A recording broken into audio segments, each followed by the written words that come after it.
Shalom. Good morning to all. సర్వోన్నతుడైన Jehovah మిమ్మల్ని తన సర్వాధికారంతో, తన శక్తితో, తన బలముతో మీరు నింపునుగాక. ఆయన యొక్క కృపకు నేను పాత్రలుగా చేయనుగాక. ప్రియులారా, అనుదినం వస్తున్న కృపలో, అనుదిన కృపలో భాగంగా ఈ దినం కూడా మనం చూసుకుంటూ జకర్యా గ్రంథము 12వ అధ్యాయం 8వ వచనంలో, ఆ కాలమున యెహోవా యెరూషలేము నివాసులకు సంరక్షకుడిగా ఉండును. అవును ప్రియులారా, పరమ తండ్రి ఆ కాలమున అనగా ఆయన రాకడ దినమున ఆయన భూమి మీదకి వస్తున్నప్పుడు యెరూషలేము నివాసులకు ఆయన సంరక్షకుడిగా ఉండబోతున్నాడు.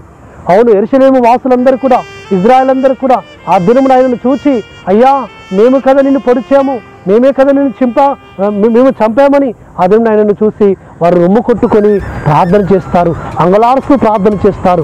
ఒక జ్యేష్ఠపుత్రుడు చనిపోతే, ఒకానొక కుమారుడు చనిపోతే ఏ విధంగా ఏడుస్తారో, ఏ విధంగా దుఃఖిస్తారో, ఏ విధంగా ప్రలాపిస్తారో అలాంటి ప్రలాపము యెరూషలేములో జరగబోతుంది సుమా.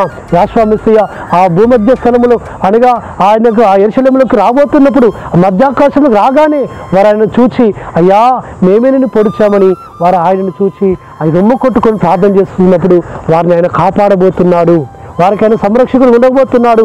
ఆ దినమున ఇజ్రాయెల్ ప్రజలను గొప్ప శక్తివంతులుగా చేయబోతున్నాడు పరమ తండ్రి. కాబట్టి శక్తిహీనులను బలవంతులుగాను, దావీదు వంటి బలముతో వారు నింపబోతున్నాడు. దావీదు సంతతినేమో ఆయన జనుల దృష్టికి ఒక దేవదూతల్లాగా చేయబోతున్నాడు పరమ తండ్రి. కాబట్టి అలాంటి ఆయన సంరక్షణలో ఇజ్రాయెల్ దేశము, యెరూషలేము పట్టణము కాపాడబడబోతుంది సుమా. సర్వలోకమంతా కూడా నాశనం కాబోతుంది, కానీ యెరూషలేము నివాసులు ఆ సర్వోన్నతుని తమ సొంత రక్షకునిగా యెహోవాను మెస్సీయను వారు అంగీకరించబోతున్నారు. కాబట్టి ఆ దినమున వారికి సంరక్షకుడిగా ఉండబోతున్నాడు. ప్రియులారా, ఈ అంత్య దినాల్లో మనము కూడా యెహోవా మెస్సీయను మన రక్షకుడిగా, మన విమోచకుడిగా, మన కాపరిగా, మన అధిపతిగా మనం కలిగి ఉంటే మనల్ని కూడా అంత్యదినమున మనల్ని కాపాడుతాడు. తన పర్ణశాల మాత్రం మనల్ని దాస్తాడు.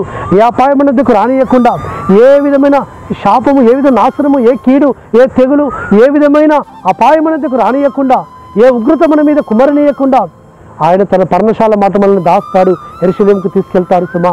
కాబట్టి ప్రియులారా, ఎంత గొప్ప ధన్యత!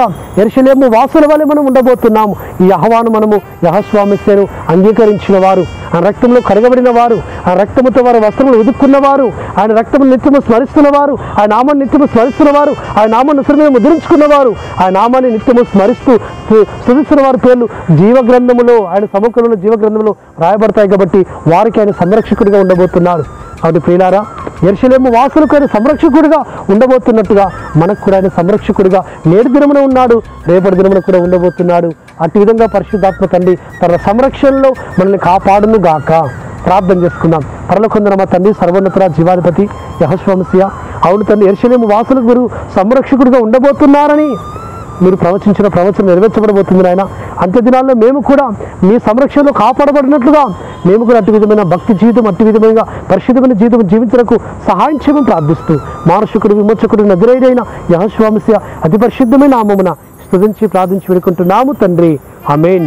సర్వోన్నతుడైన యెహోవా మెస్సీయా కృప, కనికరము నిరంతరం తోడుగా ఉండి మనల్ని బలపరచును గాక. ఆమేన్.